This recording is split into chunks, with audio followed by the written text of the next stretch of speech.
Oke, Assalamualaikum warahmatullahi wabarakatuh. Alhamdulillah kita akan masuk ke materi kedua yang berhubungan dengan SWOT. Ya. Sebelumnya kita mengerti bahwa perusahaan mempunyai visi dan misi. Nah, dari visi misi ini ya, berhubungan dengan visi, misalnya berhubungan dengan perusahaan itu ingin menjadi seperti apa sih ke depannya. Ya, harapan perusahaan itu ingin menjadi seperti apa. Kemudian misi berhubungan dengan bisnis perusahaan saat ini seperti apa. Ya. Kemudian untuk mencapai visi dan misi, maka perlu namanya how, bagaimana kita mencapainya, atau perlu namanya strategi, bagaimana mencapainya. Nah, strategi menurut dari David itu pertama adalah strategi formulasi. Nah, yang bisa dipakai dengan cara menggunakan SWOT. Ya, SWOT kita mungkin kebanyakan sudah pada tahu berkaitan dengan strength, weakness, opportunity, dan threat. Kekuatan, kelemahan, peluang, dan tantangan. Ya, peluang atau tantangan atau ancaman ke depannya. Menurut Davis, ketika perusahaan bisa memadukan atau menyatukan atau menggabungkan antara kekuatan eksternal dan kekuatan internal dari perusahaan, maka akan bisa menciptakan strategi, ya, alternatif strategi atau memformulasikan strategi alternatif. Nah, untuk faktor eksternal, ya, faktor eksternal itu berupa faktor eksternal perusahaan berupa peluang dan tantangan, ya. Maka matriknya berhubungan dengan ekonomi, ya, sosial, kultur, ya, politik, dan lain-lain. Ya.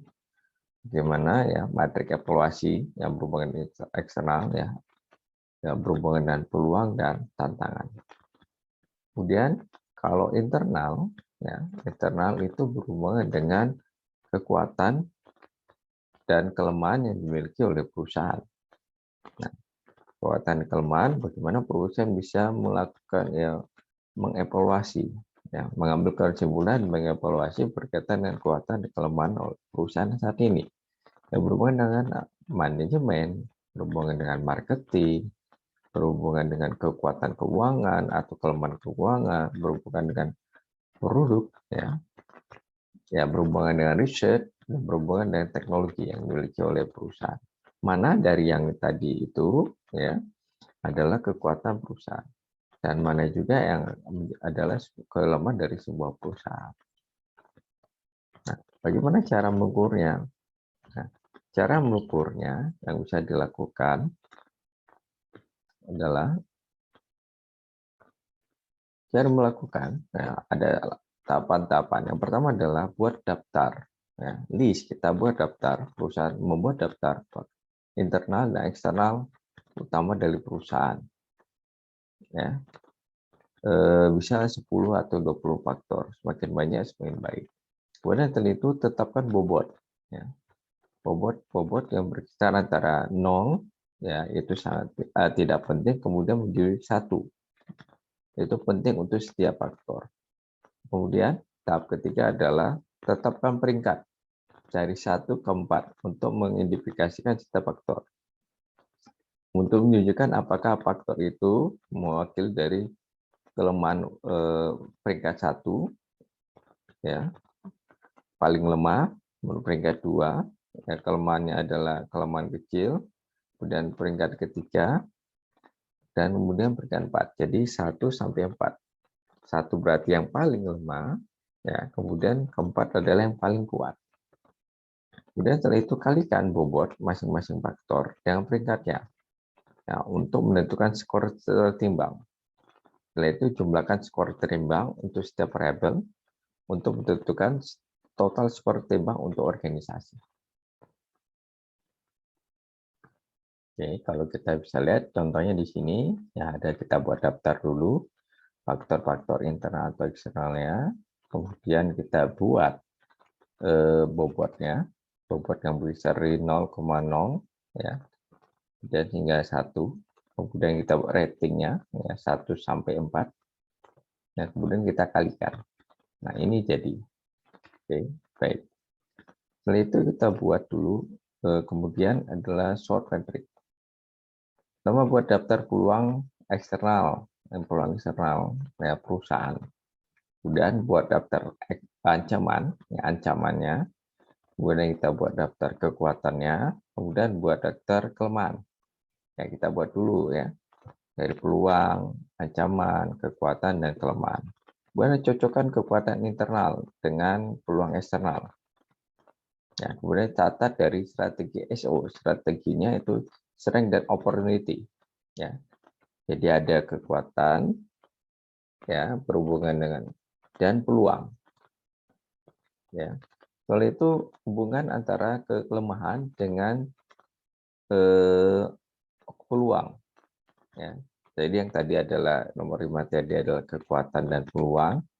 Nomor 6 adalah kelemahan dan peluang. Nomor 7 dihubungkan antara kekuatan dengan tantangan atau ancaman. Ya. Kemudian yang terakhir adalah hubungan antara kelemahan dengan tantangan. Ya, jadi ada strategi yang berhubungan dengan kekuatan dengan opportunity, kelemahan dengan opportunity, ya, kekuatan dengan tantangan, dan kelemahan dengan tantangan. Ini kita bisa buat jadi seperti ini. Ya. Ini adalah metrik yang terjadi. Nah, apa yang dilakukan? Yang dilakukan adalah kalau kita lihat strategi SO-nya itu, kita menggunakan kekuatan untuk mencapai, ya, untuk mendapatkan keunggulan, peluang yang terjadi. Jadi kita lihat ada kekuatan perusahaan. Misalnya kita punya kekuatan perusahaan, kita lihat peluangnya seperti saat ini seperti apa sih yang kita bisa pakai. Oke. Kemudian yang kedua adalah ST-nya itu. Kita punya kekuatan, perusahaan punya kekuatan. Nah, dengan kekuatan itu bagaimana perusahaan bisa menghadapi tantangan yang terjadi saat ini atau ancaman yang terjadi saat ini. Oke. Kemudian kalau weakness, opportunity, ya, perusahaan melihat kelemahan. Nah, setelah melihat kelemahan, kemudian melihat peluang. Dengan kelemahan yang terjadi saat ini, bagaimana supaya dengan adanya peluang, kelemahan ini bisa menjadi turun. Ya, kelemahan itu bisa menjadi turun. Kemudian berkaitan kelemahan dengan ancaman, bagaimana caranya bisa melemahkan atau meminimalisir kelemahan dalam menghadapi tantangan yang terjadi. Nah, itu yang dipakai ya. Jadi strategi berkaitan peluang dan kekuatan dan peluang, kekuatan dan ancaman, kelemahan dan peluang, dan kelemahan dan ancaman. Baik. Kita lihat ini ada contoh dari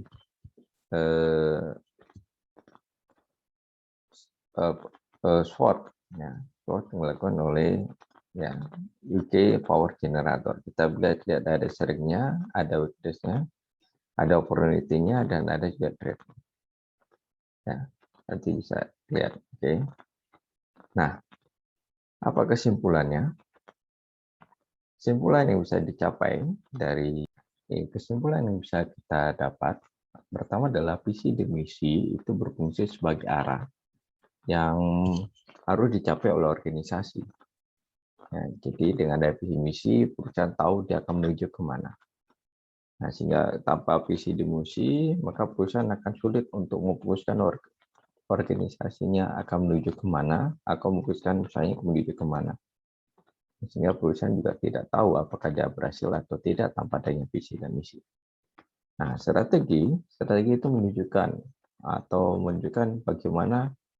bagaimana caranya supaya perusahaan bisa mencapai arah tersebut, mencapai tujuan tersebut, mencapai visi misi tersebut.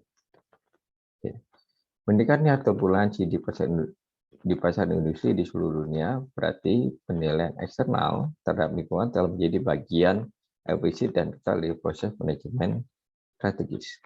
Ya, jadi lingkungan itu mempengaruhi perusahaan. Ya, lingkungan mempengaruhi perusahaan. Jadi perusahaan nggak bisa lagi istilahnya keakuan, hanya aku aja enggak. Dia harus melihat lingkungan yang ada di sekitarnya. Kemudian manajemen, pemasaran, keuangan atau akuntansi, produk atau polisi, penelitian dan pengembangan. Nah, dan sistem informasi manajemen mewakili proses inti dari sebagian besar bisnis. Ya. Kemudian alat, ya, metrik, ya, SWOT metrik adalah alat yang bisa digunakan oleh perusahaan untuk menggabungkan analisis lingkungan, ya, dan kondisi internal perusahaan. Nah, sehingga dapat secara signifikan meningkatkan kualitas keputusan strategis. Ya, atau dengan kata lain, ketika perusahaan melihat internalnya, ya, kekuatan dan kelemahannya juga dia harus memacu dari peluang dan tantangan ada di depan. Nah, jadi tidak saja melihat kok saya punya kekuatan, saya punya kelemahan, tapi juga melihat peluang dan tantangan di depan.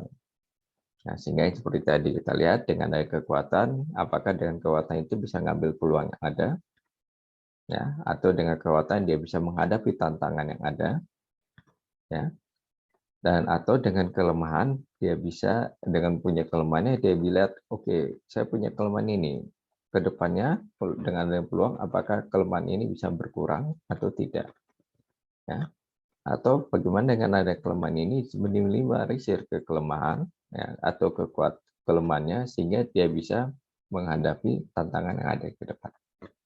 Ya, demikian, ya, materi atau pembahasan berhubungan dengan SWOT. Terima kasih.